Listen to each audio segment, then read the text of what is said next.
So, moving along then, in the next chapter in Kant, we are moving now into his transcendental logic proper. And this in turn will be divided. This is the first division is the transcendental analytic. Later we'll get to the transcendental dialectic, where he critiques metaphysics. But first, he has to analyze the structure of the understanding. And this chapter of the transcendental analytic is in turn subdivided into two separate parts: the analytic of concepts and the analytic of principles. He loves to subdivide everything into two halves, or two parts. And so what he's going to proceed to do then in this chapter is to dissect all of our a priori knowledge into the elements of pure understanding itself. And there are four conditions for that the concepts so analyzed be pure and not empirical. That is to say, they have no admixture of sensory input. Two, that they be concepts of thought and understanding and not intuitions and something from the sensible realm that was analyzed in the transcendental aesthetic. Three, that the analysis be fundamental. And four, that it be complete. So he wants to give you the impression that he's got complete command here of the basic logical types of judgments and propositions and the concepts that underlie them as the key fundamental anatomy of the understanding.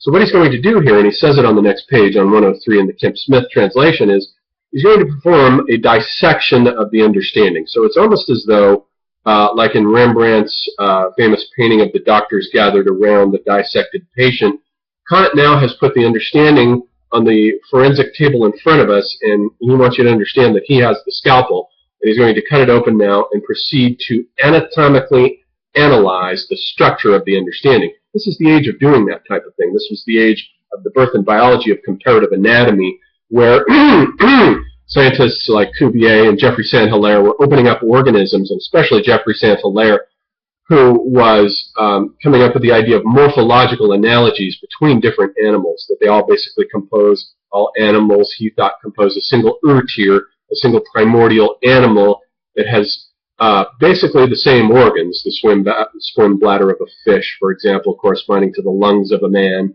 and so on. All make up basically the same single primordial vertebrate organism that has simply adapted its organs to different landscapes and different locales. The arm of a man, the foreleg of a horse, the front fin of a fish or a whale, the wing of a bat. These are all the same organ, transformed under different milieu. And so this is the age of comparative anatomy, and Kant is doing something similar now, only with the understanding. He's got the understanding out, and for the first time in history has put it on the dissecting table and is now going to use the understanding to perform an analysis of the understanding. So he's giving us, he wants you to know that this is in modern day terms, we would say that he's performing an X-ray analysis, but back then it would have been just cutting an organism open and showing the audience his knowledge of the anatomical interrelationships. So that's what he's doing. He's got the understanding, not the reason. The reason is going to be concerned with ideas in the metaphysical sense. The understanding is concerned with concepts. So this is a fundamental distinction, because the understanding's concepts, such as substance and accident and causality, reciprocity and unity, as we'll see in a moment, are all designed to make discursive thought about objects in nature possible. So they're outer-directed, ultimately, toward a mastery over nature. The ideas of the reason, on the other hand, aren't directed toward nature at all.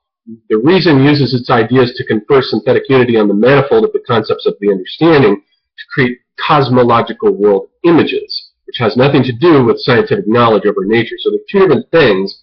And so this right now, in this part of the book, the transcendental analytic, is a dissection of the understanding and its categories, not the reason and its ideas, which will come later in the narrative in the transcendental dialectic. So he moves into chapter 1 of the Analytic of Concepts, the clue to the discovery of all pure concepts of the understanding. Section 1, the logical employment of the understanding. And here he makes the point that the understanding, then, is the faculty for forming judgments. It forms judgments about representations, and representations are of two kinds. Either they are intuitions that we receive as sense impressions from the outer world, or they are concepts.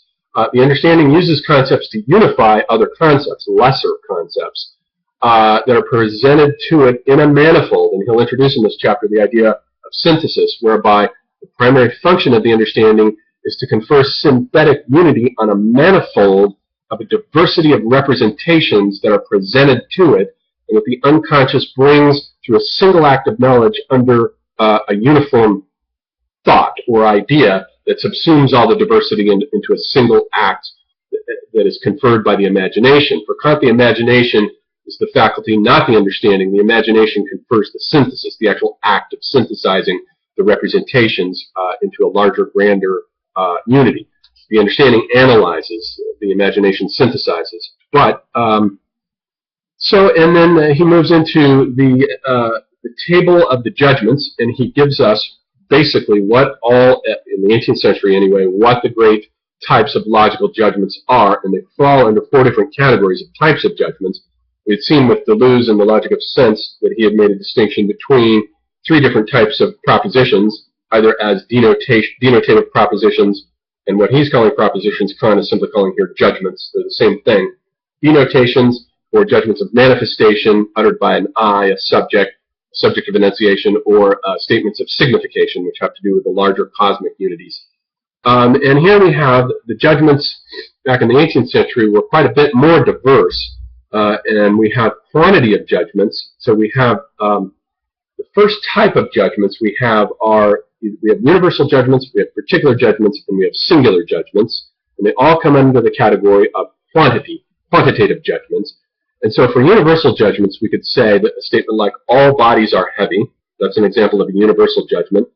A particular judgment would be if we said some bodies are heavy, whereas a singular judgment would then be if we said this body as a singularity is heavy. And so it will turn out that the 3 subcategories of each of these 4 categories of quantity, quality, relation, and modality, each one has 3 subcategories.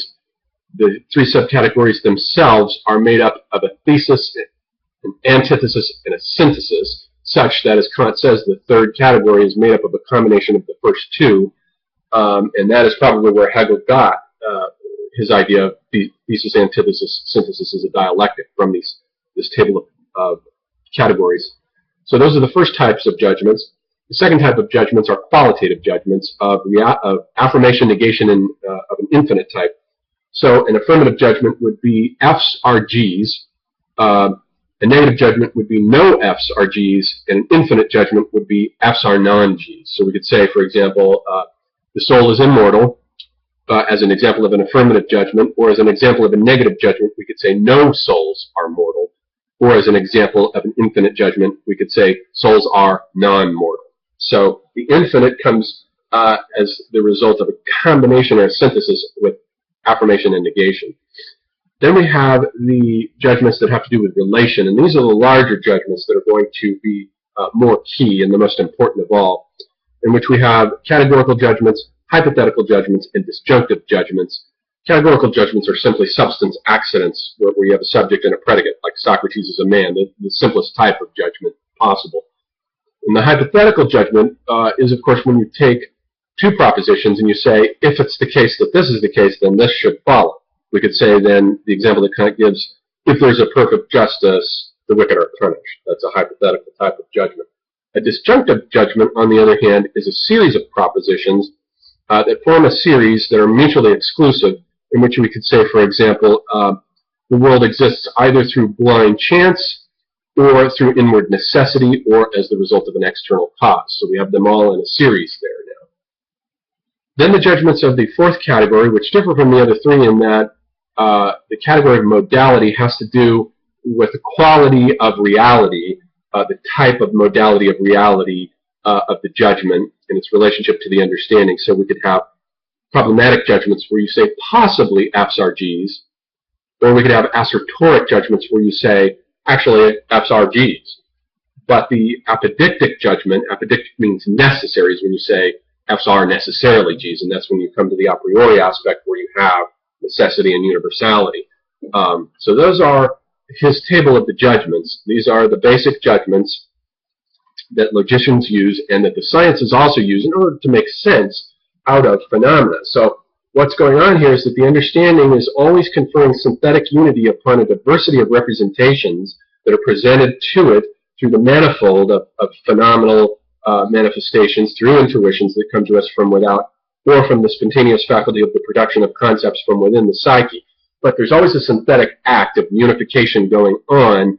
The understanding is always trying to order phenomena into a world picture that is comprehensible and understandable.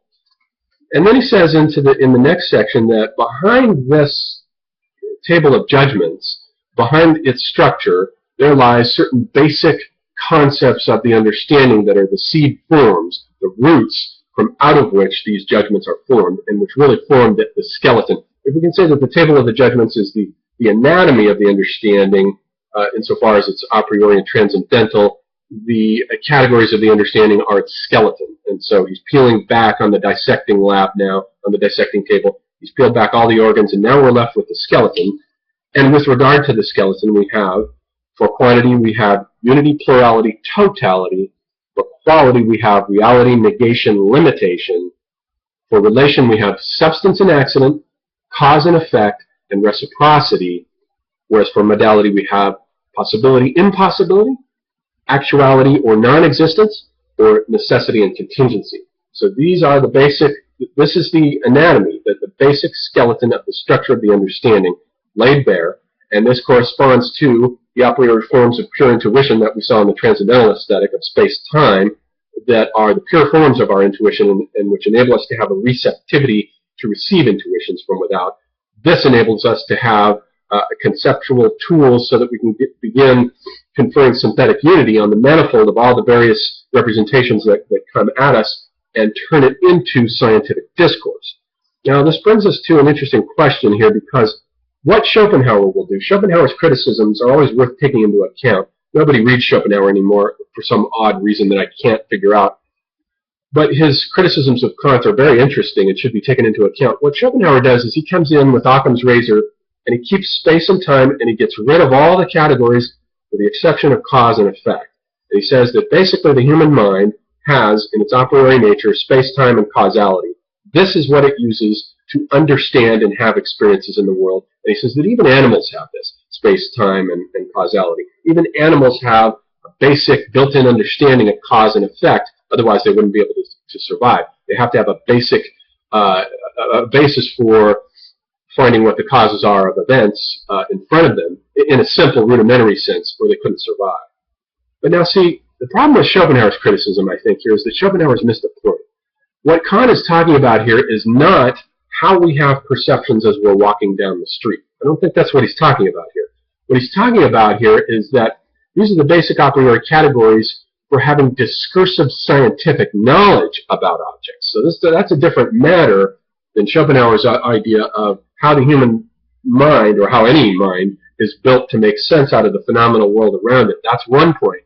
But Kant's point is that the average person walking down the street is one thing, but when we want to turn all of this into scientific discourse, if we want to generate discursive statements that have a truth value within the natural sciences, then we need all of these categories, because they are indeed, and I think Kant got this right, they are indeed the a priori forms that enable us to form judgments about natural phenomena and to therefore create a scientific world picture.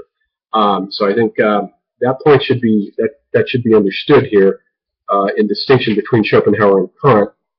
And it is possible that Kant is also talking about how the average person has experiences walking down the street, how his brain makes possible for him a world spread out in space-time. I think he means to understand that also, but I don't think it's the important point. The important point is how we come up with discursive objective knowledge about the phenomenal world and turn it into natural sciences, because after all, he's concerned with making room for faith and metaphysics and pushing it to one side, so he has to know what the laws are for the creation of a scientific world picture in order to see how metaphysics functions in contradistinction to how natural science functions. So that then is the essence of this chapter on the table of the categories and the concepts.